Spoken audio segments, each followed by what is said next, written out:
নমস্কাৰ, এই মুহূৰ্তত দিবলৈ লৈছোঁ আজিৰ সন্ধিয়াৰ বহুকেইটা গুৰুত্বপূৰ্ণ খবৰ। আজি হৈছে 1 জানুৱাৰী। আজিৰ সন্ধিয়া প্ৰথমটো খবৰ হৈছে আমি এই মুহূৰ্তত দেখুৱাই ল'বলৈ লৈছোঁ। নৰেন্দ্ৰ মোদীয়ে সামাজিক মাধ্যমত লিখিছে, উইচিং এভৰিৱান এ ৱাণ্ডাৰফুল 2026। এনেদৰে দেখিবলৈ পোৱা গৈছে সামাজিক মাধ্যমত। দেশৰ প্ৰধানমন্ত্ৰীগৰাকীয়ে দেশবাসীক নতুন বছৰৰ ওলগ জনাইছে। আজিৰ সন্ধিয়াৰ পৰৱৰ্তী খবৰটো হৈছে অৰুণোদয় হিতাধিকাৰীয়ে লাভ কৰিব 8,000কৈ টকা। ফেব্ৰুৱাৰীৰ 20 তাৰিখে লাভ কৰিব এই ধন। বহাগ বিহুৰ পূৰ্বে লাভ কৰিব ধনসমূহ। বৃদ্ধ পেঞ্চন 400 টকালৈ বৃদ্ধি কৰা হৈছে। ৰাজ্যত প্ৰযোজ্য হৈছে 8ম দৰমহা আয়োগ। চলিত বৰ্ষত 2 লাখ পদত নিযুক্তি ঘোষণা। ফেব্ৰুৱাৰী মাহৰ পৰা ছাত্ৰসকলে পাব বাবু আঁচনি। সন্ধিয়াৰ পৰৱৰ্তী খবৰটো হৈছে আজিৰ পৰা 100 টকাতে লাভ কৰিব চেনি, দাইল আৰু নিমখ। ঘোষণা মুখ্যমন্ত্ৰী ডক্টৰ হিমন্ত বিশ্ব শৰ্মা। আজিৰ সন্ধিয়াৰ পৰৱৰ্তী খবৰটো হৈছে কাইলৈ শুক্ৰবাৰ, কাইলৈ ডবকাৰ যমুনা মৌডঙ্গা বনাঞ্চলত উচ্ছেদ অভিযান আৰম্ভ হ'ব। এই উচ্ছেদ অভিযানৰ পৰা এক প্ৰতিবেদন শুনাই ল'বলৈ লৈছোঁ, শুনক।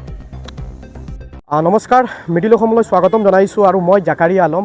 বৰ্তমান উপস্থিত আছোঁ হোজাই জিলাৰ উদমাৰীত, বিশেষকৈ যমুনা মৌডঙ্গা বনা অঞ্চলত। কাইলৈ শুক্ৰবাৰে প্ৰায় 5,000 বেদখলকাৰীক অৰ্থাৎ ভূমিত উচ্ছেদ অভিযান চলাব। আৰু এই মুহূৰ্তত আমি য'ত আহি আৰক্ষী প্ৰশাসন আহি উপস্থিত হৈছে, আমি এই মুহূৰ্তত ইয়াৰে পৰিৱেশসমূহ পোনপটীয়াকৈ মিডিল অসমৰ দৰ্শকসকলক বৰ্তমানৰ পৰিৱেশসমূহ আমি দেখুৱাই ল'বলৈ লৈছোঁ। এয়া হৈছে যমুনা মৌডঙ্গা বনা অঞ্চলৰ পৰিৱেশ।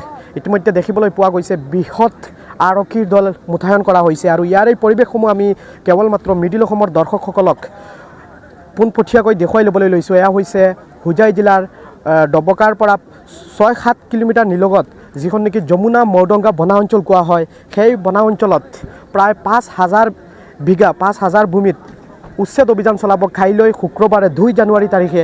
আৰু নতুন বছৰৰ এয়া বৃহৎ উচ্ছেদ অভিযান হ'ব বুলি ইতিমধ্যে জানিব পৰা গৈছে।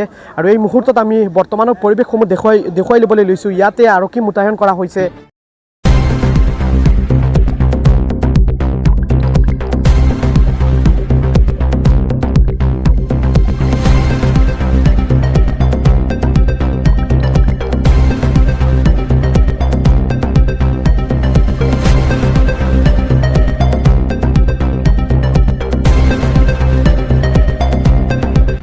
ইয়াত দেখা পাইছে নিজে নিজে উচ্ছেদিতসকলে নিজে তেওঁলোকৰ ঘৰ বাৰীসমূহ খালী কৰি দিয়া পৰিলক্ষিত হৈছে। নিজে খালী কৰিছে। ব্যৱসায়িক প্ৰতিষ্ঠান, দোকান পোহাৰ যিসমূহ আছিলে সেইসমূহ নিজে খালী কৰি দিয়া পৰিলক্ষিত হৈছে। ইয়াত ঘৰ দেখা পাইছে, এই ঘৰসমূহো নিজে খালী কৰি দিয়া পৰিলক্ষিত হৈছে।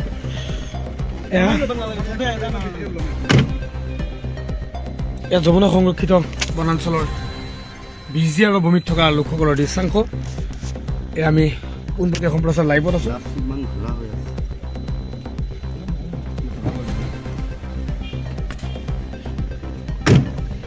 বিজি আৰু ভূমিত থকা যিসকল লোক আছে, উচ্ছেদিতসকল আছে, তেওঁলোকৰ যিসমূহ ঘৰ আছে সেই ঘৰ বাৰীসমূহ খালী কৰা পৰিলক্ষিত হৈছে। মই পৰিৱেশ দেখুৱাইছোঁ আপোনালোকক। অহাকাইলৈ যি প্ৰশাসনৰ সৰ্ববৃহৎ উচ্ছেদ অভিযান, সেই সৰ্ববৃহৎ উচ্ছেদ অভিযানৰ পৰিৱেশ আপোনালোকক দেখুৱাবৰ কাৰণে চেষ্টা কৰিম। অহাকাইলৈৰ পৰা আপোনালোকে আমাৰ প্ৰত্যেকটো প্ৰতিবেদন চাবলৈ নাপাহৰিব। আমি আপোনালোকক দেখুৱাম। কিন্তু ইয়াৰ পূৰ্বে কিছু পৰিৱেশ আপোনালোকক দেখুৱাই ল'বলৈ চেষ্টা কৰিছোঁ। এয়া যমুনা মৌডঙ্গা সংৰক্ষিত বনাঞ্চলৰ এয়া পৰিৱেশ। এই যিখন তামোলৰ বাৰী আছে সেইখনো ভাঙি দিয়া হ'ব, ইফালৰখনো ভাঙি দিয়া হ'ব। আৰু এনেদৰে প্ৰায় 5,000 বিঘা ভূমি আছে। 5,000 বিঘা ভূমিত থকা 1250 ঘৰ মানুহক ইতিমধ্যে উচ্ছেদ কৰা হ'ব। আৰু এয়া দেখা পাইছে নিজৰ ঘৰ বাৰীসমূহ নিজে ভাঙি পেলোৱা পৰিলক্ষিত হৈছে, নিজে লৈ যোৱা পৰিলক্ষিত হৈছে। এয়া অন্য স্থানলৈ লৈ যাব। এয়া দেখুৱাইছোঁ আপোনালোকক, পৰিৱেশসমূহ দেখুৱাইছোঁ।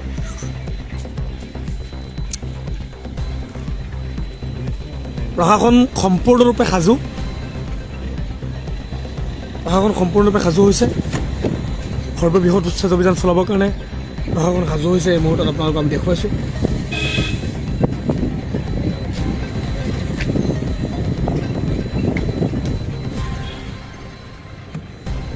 এয়া ধুনীয়া ধুনীয়া তামোলৰ বাৰী।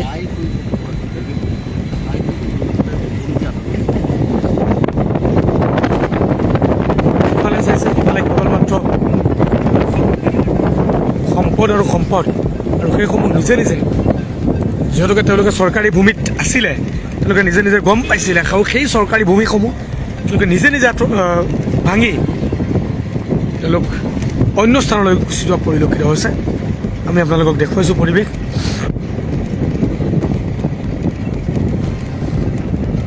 এয়া প্ৰশাসনৰ সৰ্ববৃহৎ উচ্ছেদ অভিযান।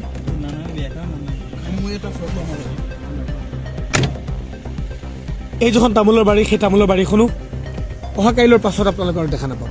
অৰ্থাৎ এইখন তামোলৰ বাৰীও প্ৰশাসনে উচ্ছেদ কৰিব, আৰু ইয়াৰ পূৰ্বে যিসকল উচ্ছেদিত আছে, যিসকল লোক আছে, তেওঁলোকে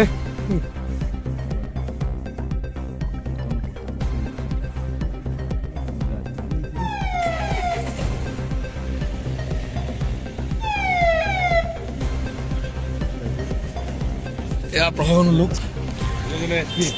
এয়া হোজাই জিলা SP গৈ আছে, হোজাই জিলা SP গৈ আছে। আমি আপোনালোকক দেখুৱাইছোঁ বৃহৎ কনবৰেৰে সৈতে হোজাই জিলা আৰক্ষী অধীক্ষকগৰাকী গৈ আছে।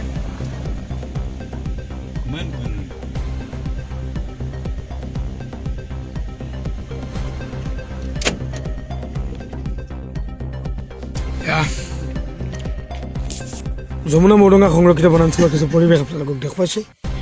মই আপোনালোকক কৈছিলোঁ